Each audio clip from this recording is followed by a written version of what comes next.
Добрий день, я вітаю всіх. Hello, I want to thank everybody who joins us. Ukrainian Media Center Ukrinform starts its operation today. My name is Olga Tavanova and it's year 9 of the war and day 301 of the full-scale invasion of the Russian aggressor in our land. And now, joining us online is Andriy Zelinskyy, the chaplain of the Ukrainian Greek Catholic Church, Army chaplain. Good afternoon, Mr. Andriy. Good afternoon, everybody. Mr. Andriy, let's talk first of all about the service of the military chaplains during the war under these super hard conditions. What's the role the army chaplains play in the army? The army chaplains were trained and they have a clear understanding of what they need to do, and they play a very important role contributing to the upbringing of the morale of the Ukrainian warrior. We're talking about the humane in the human under circumstances when the most important is missing, when the threat is very clear and close and the challenges are so big. That's the special mission. The special mission is to keep the humanity in the human dressed in the uniform.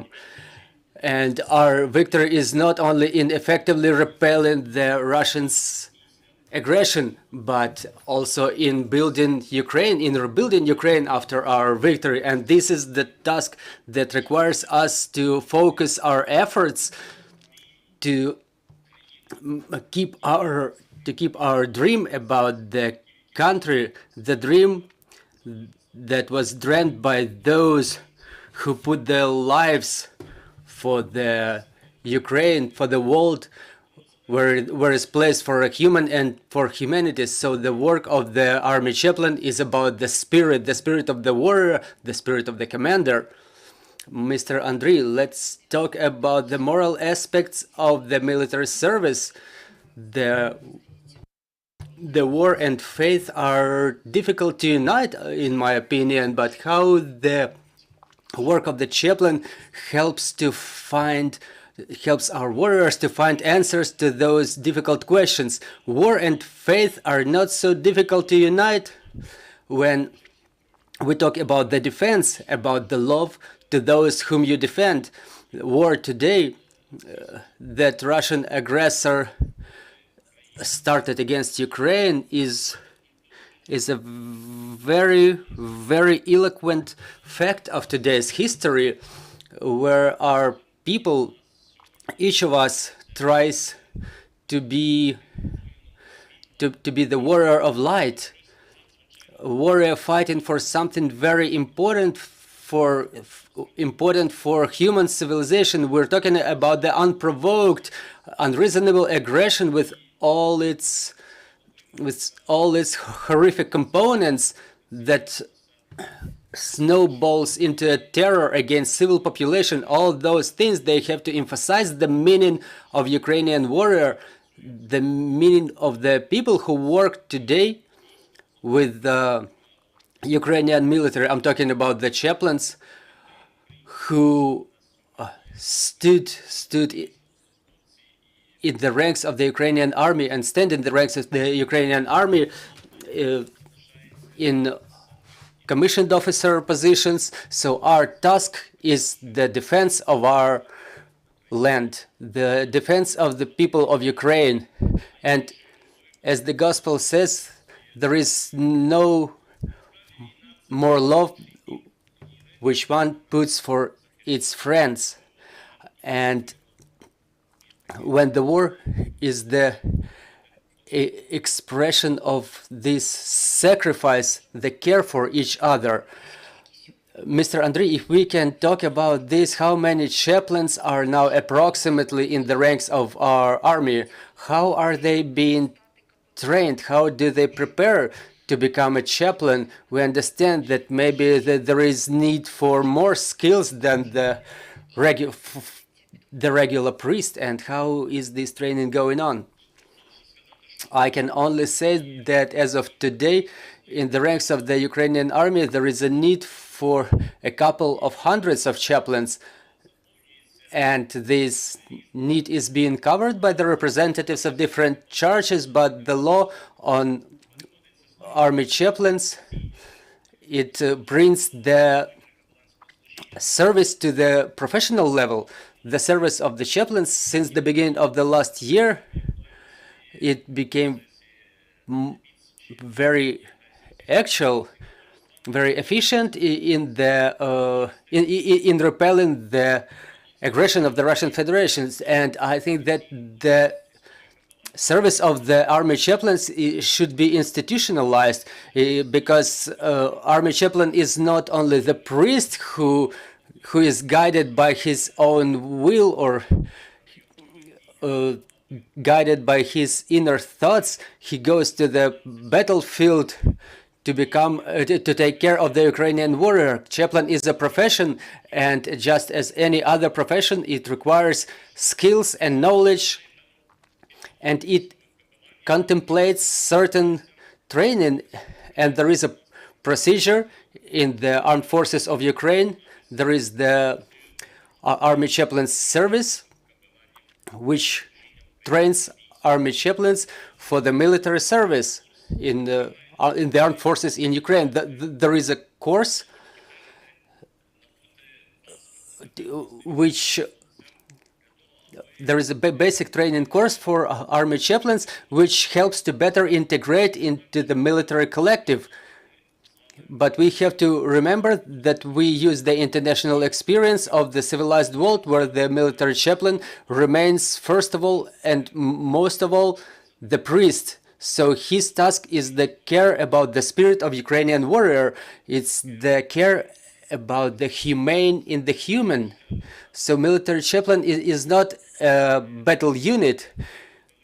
His care should spread over a large number of people who operate under extreme conditions in the battlefields, in the front lines. And this is what the Ukrainian spirit warriors, the army chaplains, should be trained for.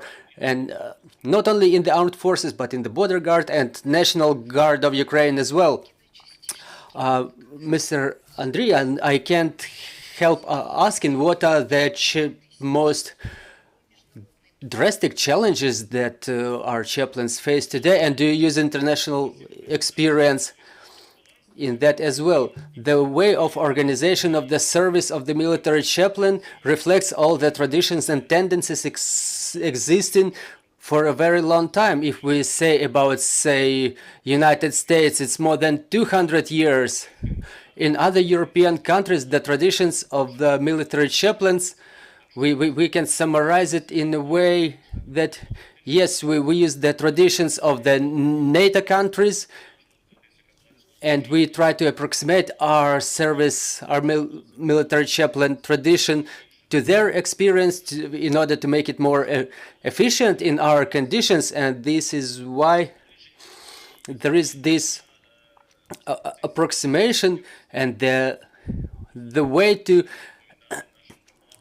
effectively do their service and to face the challenges in a proper manner. And the challenges we're facing are the same that the Ukrainian warriors face in their land where the warfare is going on. So it's a wide range of challenges, but most of all, military chaplains should be interested with the challenges that the soul of Ukrainian warrior faces. The chaplains may become civil in the deoccupied territories, for example, and in the areas where the warfare is still going on. So his service is for everybody. He serves to everybody, and under no circumstances he should forget about caring about his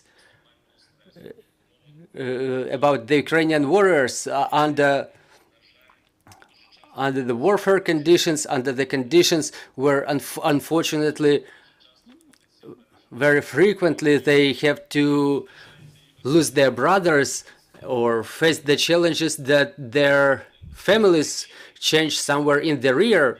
So all those things that wound our humanity is the battlefield for army chaplain. To help, to support, to stand, to arm the warrior with a clear heart, with a faithful heart, with the will to move further, move ahead, remembering that everything that Ukrainian warriors do now is nothing but the expression of the unlimited love to their people, to their country, to the close ones. It all happens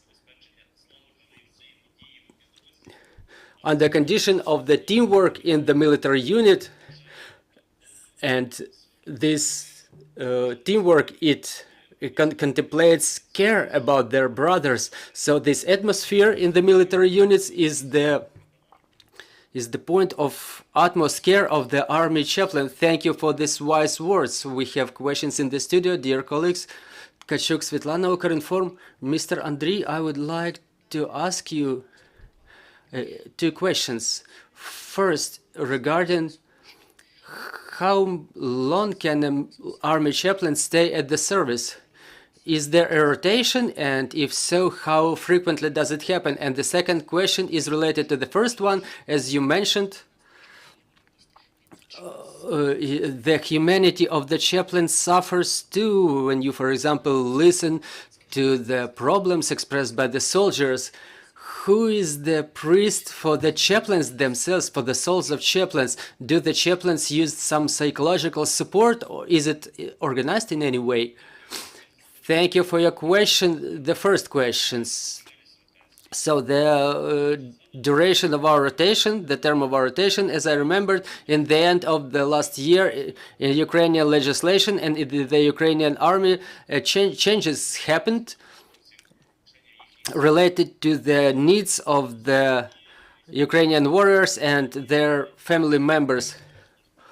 So now the military chaplains, the staff chaplains, are being appointed as the military commissioned officers, because before that they were civil servicemen, and they fulfill all the duties as fulfilled by their units.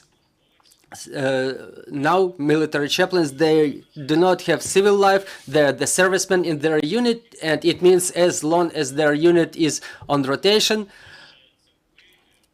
the military chaplain spends the same time with their unit in the battlefield. And the number of positions and the chaplains who take these positions do not reflect the real demand, the real need in the army. So this is why there are chaplains or priests who on a volunteer basis visit either units that they know well, or some people who come to them with some problems, or the units who are out on a mission from their bases. Is the availability of a large number of volunteers who on a volunteer basis, the priests who on volunteer basis come to the military units with humanitarian aid and with spiritual support. And talking about the professional army chaplains, they are the parts of the military units, so their rotation coincides with the term of rotation of their unit during fulfilling of their battle tasks. Talking about the psychological support of the army chaplains, there is a basic principle that people need people, and this is the source of our healing. And those are the first mechanisms of support, the high quality communication.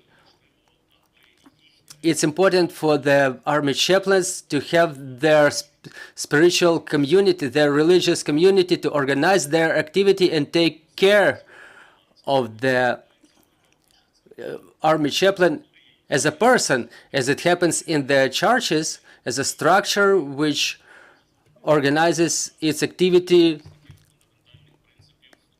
as an institute. So army chaplain can resort to the support of another army chaplain, and because they have certain experience of personal knowledge, personal experience.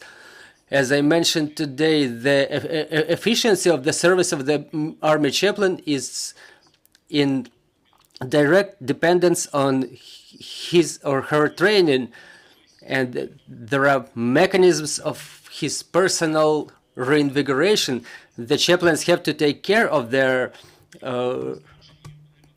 spiritual renewal, because his mission requires the health of his spirit in order to be of service to the others. And it's sometimes difficult to ensure this spiritual health under circumstances, under the conditions of those challenges we're facing, so that there should be permanent contact with other army chaplains who speak the same language and who understand each other. Dear colleagues, any more questions? Thank you for taking the time to speak with us today. I wanted to ask, I'm an American freelance journalist doing stories about foreigners who are coming and supporting Ukrainian war efforts. I was curious if within the chaplain ranks of the Ukrainian military, if there have been any foreigners, Americans, Europeans, whoever, who have come over to the Ukrainian military and are serving within a chaplain capacity. And if there are, if you know how their experience has been, if you could speak on that, has it differed at all from the experiences of Ukrainian chaplains? And then secondly, you talked about how the chaplain service within the Ukrainian military, you've attempted to replicate how the chaplain service functions in foreign militaries, such as the U.S. military or British military, with the support that foreign militaries are providing to the Ukrainian military. I was wondering if there's any joint training between the chaplain services of foreign militaries and the Ukrainian military as well. Thank you.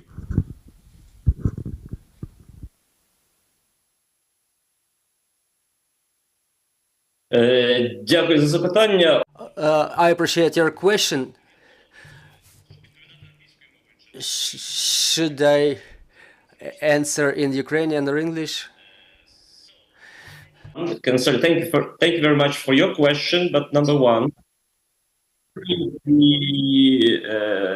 concerning the common, let's say, training or the American or other chaplains in the Ukrainian armed forces. Well, number one, we're talking about the armed forces. This is the official institution, so we can't have the officially present chaplains from other countries in the Ukrainian army. But we do have a lot to do with our colleagues from different countries. For years, as you know, the war in Ukraine started, as you know, 9 years ago. So, that was the time when we shared a lot, when we received many different delegations, also on the part of chaplains. And of course, we shared our experience, and we're very happy. We participated in the course provided by the chaplains to us, from Canada, let's say. And many representatives of the chaplain corps, let's say, in the United States, also were sharing their experience here on the voluntary basis.